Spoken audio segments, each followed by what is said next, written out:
না, দাবি দাবা মানার পরই 6 জনকে উঠে নিয়ে যেতে হলো, আবার মারতে হলো, আবার ডিবি অফিসে দিতে হলো। আমাদের ভবিষ্যতে যারা আসবে, আমাদের দেশ পরিচালনা আমরা আসবে বা ভবিষ্যৎ প্রজন্ম যারা আসবে, খালি একটা জিনিস থেকে দূরে থাকলেই হবে, অহংকার। তো আমি বারবার বলি, যে যত বলুক আর না বলুক, এই পতন আল্লাহর তরফ থেকে আসছে। এইটা কোনোভাবেও কোনো রাজনৈতিক অ্যানালাইসিস যেই বলুক, আমেরিকা এইটা, ইংল্যান্ড আছে, কোনোভাবেই নয়। আল্লাহ তাআলা এই বৈষম্য বিরোধী ছাত্র আন্দোলনের মাধ্যমে এই জাতিকে একটা শিক্ষা দিয়েছে।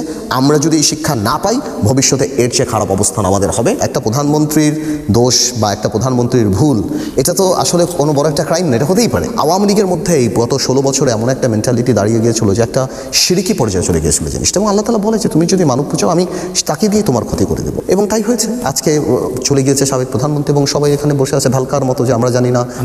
না, আমি এই কথা লাইনে আমি একটা কথা বলি, আমি একটু অন্যভাবে চিন্তা করি। দেখুন, আজ আপনি যে বললেন আওয়ামী লীগের এত লক্ষ লক্ষ নেতাকর্মী রেখে চলে গিয়েছে, সাবেক প্রধানমন্ত্রী চলে গেছে, ইভেন অনেক আত্মীয় স্বজন রেখে চলে গিয়েছে। আসলে ইসলামে একটা কথা বলে কি, আপনি যখন শিরকি করবেন না, আল্লাহ মানব পূজা করবেন, তখন ওনাকে দিয়েই আল্লাহ আপনার ক্ষতি করিয়ে দেবেন। এটা রাজনীতির বাইরে। এটা একটু রনি বলে দেবো যে প্রধানমন্ত্রীকে ওবায়দুল কাদেরের বলতে হচ্ছে রনিকে তার ব্যাপারে কথা বলার জন্য, মানে everyone's position is so weak.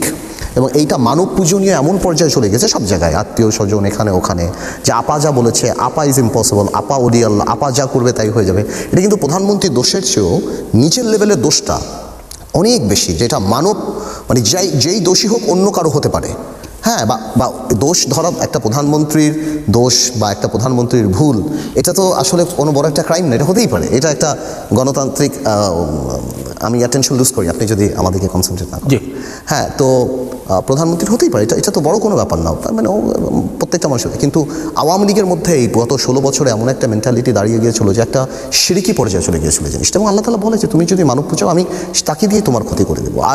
এবং তাই হয়েছে। আজকে চলে গিয়েছে সাবেক প্রধানমন্ত্রী এবং সবাই এখানে বসে আছে ভালকার মতো যে আমরা জানি না, কেউ পিটা খাচ্ছে, কারো বাড়ি পোড়াচ্ছে, কেউ জানে না কালকে কী হবে, পেপার খুঁজছে দেখতে যে আমার নামে হত্যা মামলা হলো নাকি, উকিল নাই, কেউ নাই, নোবডি, দেয়ারস নোবডি।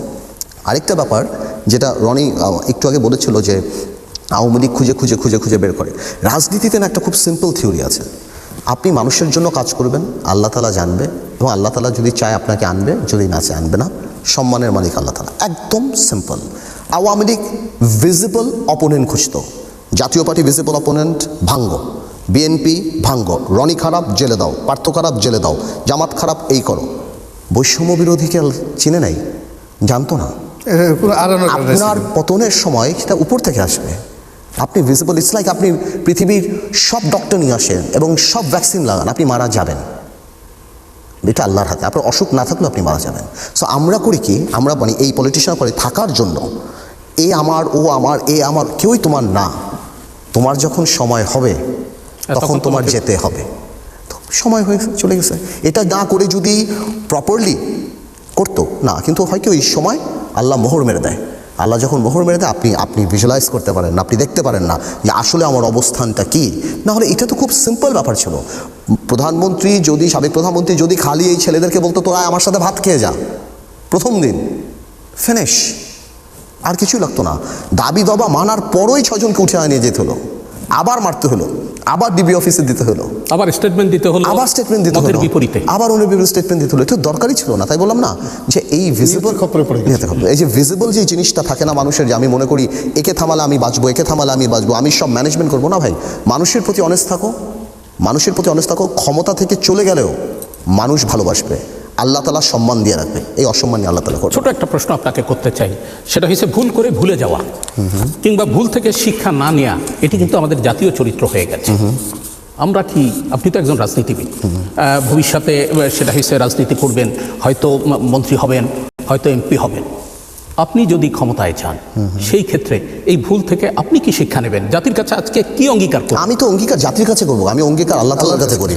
যে অঙ্গীকার তো তার কাছে, আমি তো প্রথম থেকেই বলছি, আমি কেন, প্রত্যেকটা মানুষের নেওয়া উচিত।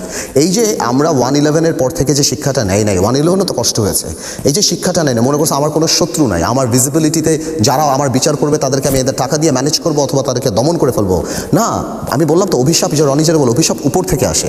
বিকজ আমাদের দায়িত্বটা তো আল্লাহ তাআলার কাছে, ক্ষমতাটা তো আমানত, এবং আমি যদি এটা খেয়ানত করি, বিচারটা তো সেখান থেকে আসবে। সো আমি পার্থ যদি এটা খেয়ানত করি, তাহলে আমারও একই জিনিসই হবে। এটা সিম্পল। সুতরাং এটা প্রশ্নই উঠে না যে এই যে আমাদের ভবিষ্যতে যারা আসবে, আমাদের দেশ পরিচালনা আমরা আসবে বা ভবিষ্যৎ প্রজন্ম যারা আসবে, খালি একটা জিনিস থেকে দূরে থাকলেই হবে, অহংকার। মানুষ, বাংলাদেশের মানুষ আপনি কম স্মার্ট হলেও মেনে নিবে, কম যোগ্যতা থাকলেও মেনে। এই দেশের মানুষ বন্দি তাজমহলে থাকতে চায় না, মুক্ত করে ঘরেও থাকতে চায়। সো আপনি এই দেশের মানুষকে খুব খুব অল্পতে হ্যান্ডেল করা যায়।